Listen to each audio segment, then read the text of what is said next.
नई शिक्षा नीति किसी राज्य पर थोपी नहीं जाएगी। केंद्रीय शिक्षा राज्य मंत्री ने राज्य में कहा, राज्यों के कोर्सेज की स्टडी कर रही है एक्सपर्ट की टीम, इसके बाद लिया जाएगा आगे का निर्णय। केंद्रीय शिक्षा राज्य मंत्री बनने के बाद कोडरमा सांसद अन्नपूर्णा देवी पहली बार झारखंड पहुंची। उन्होंने यहां कहा कि नई शिक्षा नीति को किसी राज्य पर थोपी नहीं जाएगी, राज्य की इच्छा से ही उस राज्य में राष्ट्रीय शिक्षा नीति को लागू किया जाए। उन्होंने बताया कि इसे बेहतर तरीके से लागू करना उनकी प्राथमिकता है। उन्होंने कहा कि सभी राज्यों से इस पर उनकी राय ली जा रही है, इसके लिए एक विशेष पोर्टल तैयार किया गया है। इसके साथ ही राज्यों के कोर्सेज की भी स्टडी की जा रही है, इन्हें भी एक्सपर्ट कमेटी सेलेक्ट करेगी, इसकी अलग व्यवस्था की गई है। ये सारी प्रक्रिया पूरी होने के बाद ही आगे की प्रक्रिया की जाएगी। धनबाद में जज की हत्या का मामला, दोनों आरोपियों को गुजरात के गांधीनगर ले गई सीबीआई। वहां सच उगलवाने के लिए नार्को और ब्रेन मैपिंग टेस्ट होगा।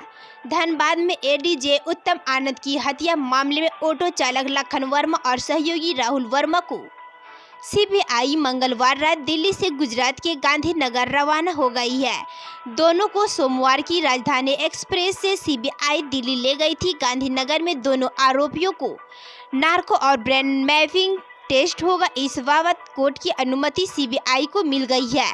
धनबाद में 28 जुलाई को रणधीर वर्मा चौक पर ऑटो की टक्कर से जज की मौत हो गई। इस मामले में लखन व राहुल को गिरफ्तार किया गया था।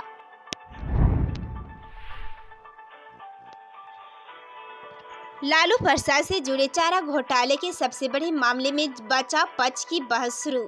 हफ्ते में 3 दिन होगी सुनवाई। लालू प्रसाद से जुड़े चारा घोटाले के सबसे बड़े मामले में बचाव पक्ष की ओर से बहस शुरू हो गई है। मंगलवार को फिजिकल कोर्ट में चारा घोटाले के आरोपी तत्कालीन वित्त सचिव फूलचंद सिंह की ओर से उनके अधिवक्ता ने बहस शुरू की।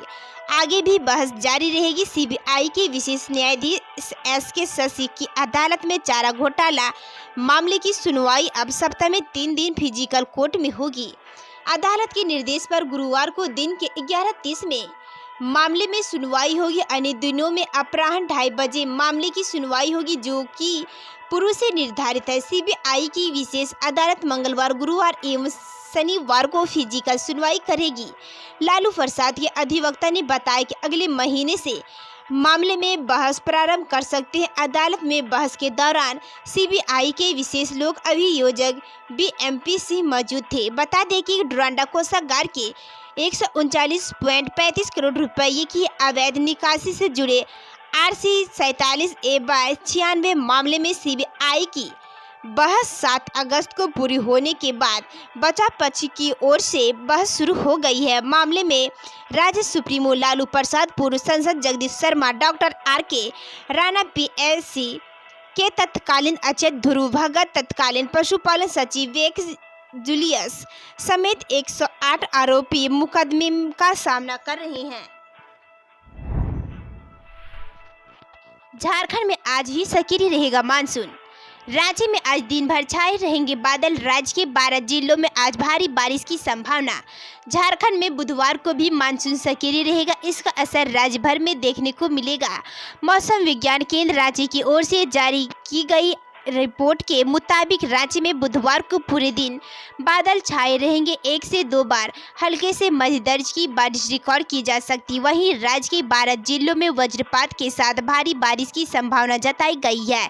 ये जिले सरायकेला, खरसावा, ईस्ट सिंहभूम, वेस्ट सिंहभूम, सिमडेगा, गुमला, लोहरदगा, खूंटी, बोकारो, लातेहार, रामगढ़ है। राज्य के अन्य जिलों में भी हल्के दर्ज की बारिश की संभावना है।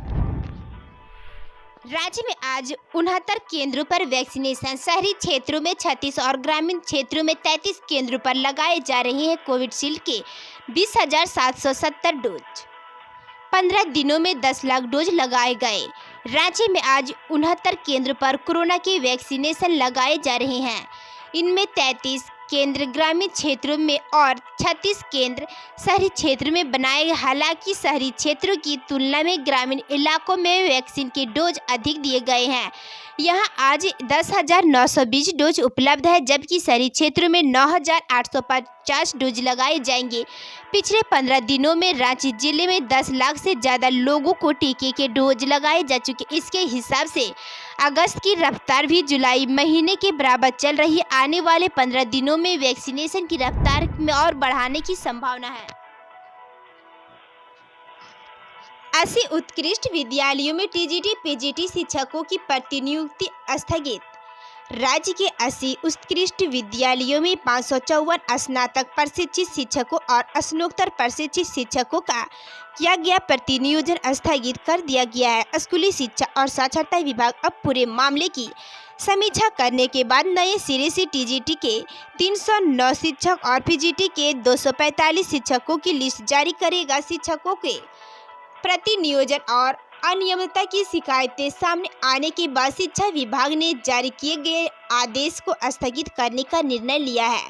सभी जिला शिक्षा पदाधिकारियों को वेबसाइट के माध्यम से सूचना दे दी गई है कि जिन शिक्षकों का प्रतिनियोजन का आदेश निकाला गया है उस पर फिलहाल रोक लगाई गई है। सभी शिक्षक अपने ही अपने विद्यालय में पद स्थापित रहेंगे। शिक्षा विभाग की ओर से नए सिरे से प्रतिनियोजन का लिस्ट जारी होने के बाद प्रतिनियुक्ति की कार्रवाई की जाएगी। शिक्षा विभाग के निर्देश के बाद रामगढ़, हजारीबाग समेत कई जिलों ने प्रतिनियोजन पर रोक लगा दी है। बता दें कि राज्य के 80 उत्कृष्ट विद्यालयों में भी भारी अनियमितता की बात सामने आई है। कई शिक्षक इसके लिए आवेदन भी नहीं किए थे, उन्हें भी दूसरे स्कूल में भेज दिया गया है। राज्य भर में कई स्कूल तो ऐसे जहां से सभी शिक्षकों को उत्कृष्ट विद्यालय में प्रतिनियुक्ति किया गया। इससे उस स्कूल में पढ़ाई पूरी तरह से बाधित होने की संभावना थी।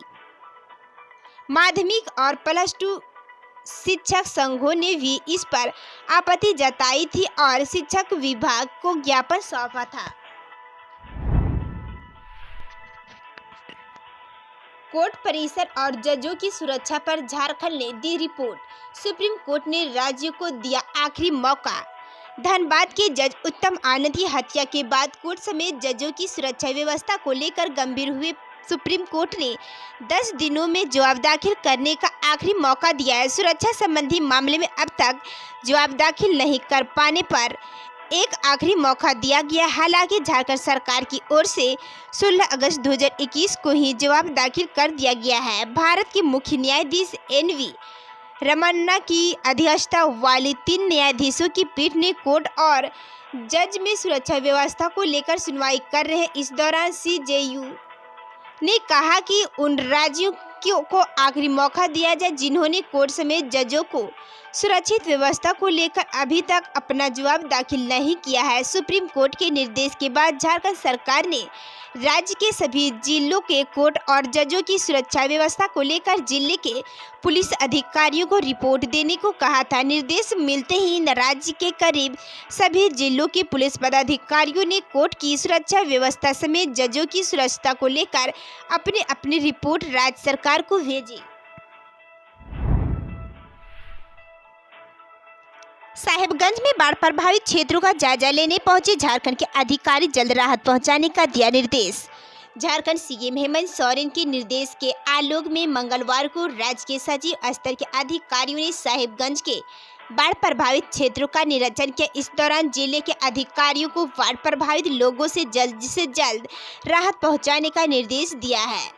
साहेबगंज की बाढ़ प्रभावित क्षेत्रों का राज्य के आपदा प्रबंधन विभाग के सचिव अमिताभ कौशल, जल संसाधन विभाग के सचिव प्रशांत कुमार तथा कृषि विभाग एवं भूमि संरक्षण निदेशक सुभाष सिंह ने संयुक्त रूप से निरीक्षण किया। इस दौरान अधिकारियों ने साहेबगंज में गंगा नदी में बाढ़ से उत्पन्न संकट की स्थिति की समीक्षा की।